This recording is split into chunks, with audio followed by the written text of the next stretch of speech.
செஷன்ல நம்ம பார்க்க போற topic break and continue using for. break and continue நம்மளால தனியா யூஸ் பண்ண முடியாது.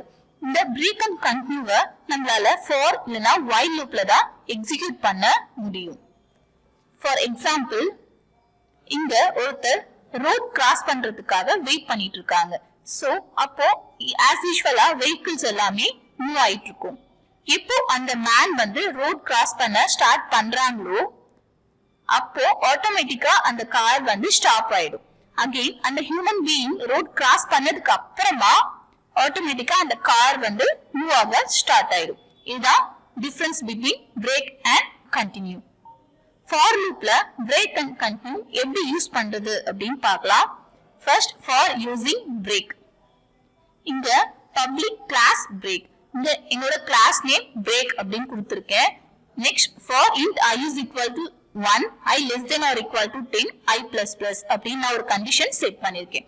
Again if I is equal to 5 இருக்கும்போது நான் பிரேக்ன்ற கீவேர்ட் யூஸ் பண்ணிருக்கேன். இதுக்கு அவுட்புட் எப்படி வரும் அப்படின்னு பாத்தீங்கன்னா ஐயோட வேல்யூ 1ல இருந்து 10 வரைக்கும் எனக்கு பிரிண்ட் ஆகணும் ஆக்சுவலா. ஆனா if I is equal to 5 break அப்படின்னு கொடுத்திருக்கேன். சோ நமக்கு எப்படி அவுட்புட் வரும் அப்படின்னு பாத்தீங்கன்னா 1 2 3 4 இப்படிதான் நம்மளுக்கு அவுட்புட் வரும். ஏன்னா 5ல இருந்து நான் பிரேக் கொடுத்திருக்கேன். நான் பிரேக் கொடுத்துட்டேன் அப்படின்னா அதுக்கப்புறமா இட்ரேஷன்ஸ் வந்து கண்டினியூ ஆகாது. இதுதான் for using break. Next for using continue. இங்க பாத்தீங்கன்னா நான் ஒரு கிளாஸ் கிரியேட் பண்ணிருக்கேன். கிளாஸோட name continue. Next for int I is equal to 1, I less than or equal to 5, I plus plus அப்படின்னு கொடுத்திருக்கேன். if I is equal to 3 இங்க நான் கண்டினியூன்ற கீவேர்ட் யூஸ் பண்ணிருக்கேன்.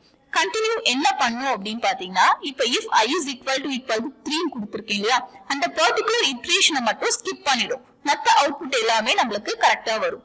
இந்த அவுட்புட் பாத்தீங்க அப்படின்னா 1 2 3ன்ற அவுட்புட் மட்டும் நமக்கு ஸ்கிப் ஆயிடும். அகைன் 4 5 இதுதான் ஃபார் யூசிங் கண்டினியூ.